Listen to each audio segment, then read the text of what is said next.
오늘 말씀은 디모데후서 1장 1절에서 8절입니다. 사자성어 중에 기진맥진이라는 고사성어가 있습니다. 그 뜻은 몸과 마음의 기운을 다하여 더 이상 힘을 낼 수 없는 상태를 가리키는 말이죠.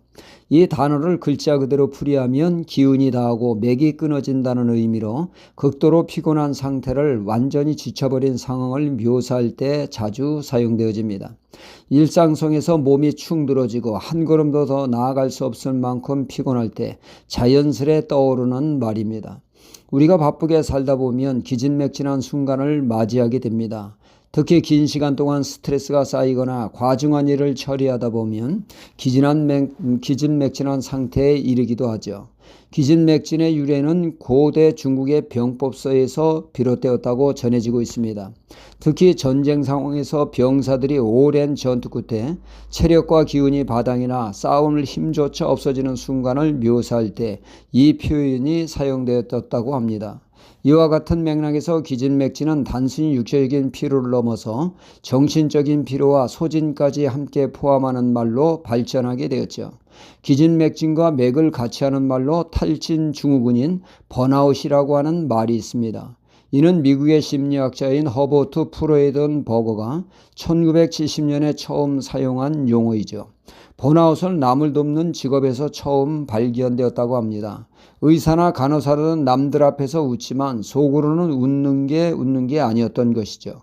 그러다 보니 심신이 지쳤던 것입니다. 이후 번아웃 현상은 직장인, 주부, 학생들까지 발견이 되면서 이제는 심리학 개념으로 고로 일반적으로 흔하게 사용되는 말이 되었습니다. 중세 시대에는 이런 증세를 엘리야의 피로라 불렀다고 하죠. 왜 엘리야의 피로로 불렀는가는 열왕기상 18장과 19장에 보면 이를 잘 알 수가 있습니다.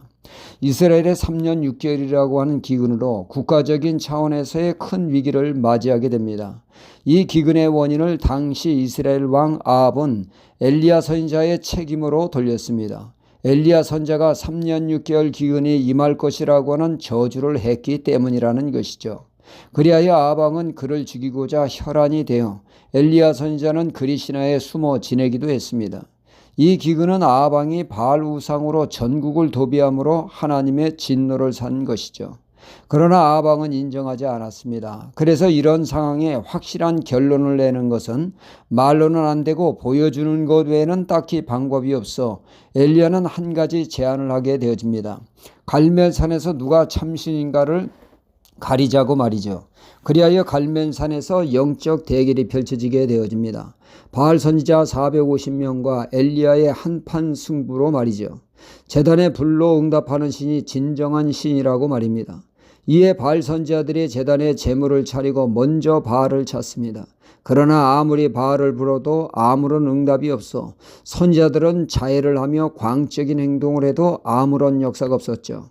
이에 엘리야는 너희 신이 잠들었나 보다 더 크게 외치라고 하면서 조롱을 하게 됩니다.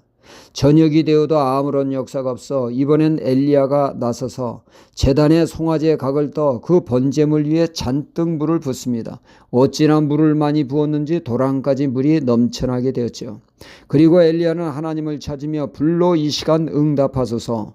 그때 하늘에서 여호와의 불이 내려와 번제물은 물론 나무와 돌과 흙까지 태우고 도랑까지 마르는 확실한 응답으로 참신이 하나님이심을 증명했고 엘리야는 가짜 선지자 바알 선지자 450명을 기손신에서 죽임으로 엘리야의 대승으로 끝나게 됩니다.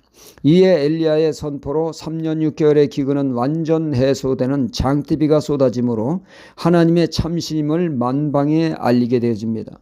엘리야는 이런 하나님의 역사에 아합 왕은 물론 모든 백성이 하나님께로 돌아올 줄 알았으나 왕비 이세벨은 오히려 엘리야를 내 손에 반드시 죽이겠다고 나서므로 엘리야의 생각과는 정반대로 상황은 전개되었습니다. 다들 하나님께 돌아오기는커녕 엘리야의 생명이 위태롭게 되었습니다. 이에 엄청난 스트레스가 그만 엘리야를 탈진 상태 번아웃에 빠지게 되었죠.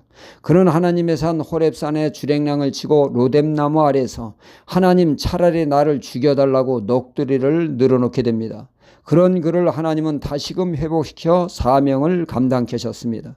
이렇듯 우리 신앙생활에 탈진 상태가 올 때가 있습니다. 이때 다시금 영적 재충전이 필요하다는 말씀이죠.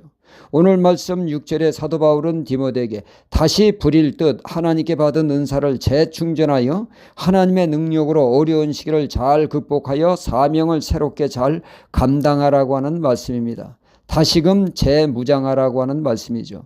우리는 영적 탈진에서 벗어나 늘 재충전을 하는 신앙이 되도록 말씀으로 충전을 받고 기도에 힘쓰므로 영적 재충전으로 주신 사명 잘 감당하는 신앙이 되어야겠습니다. 할렐루야.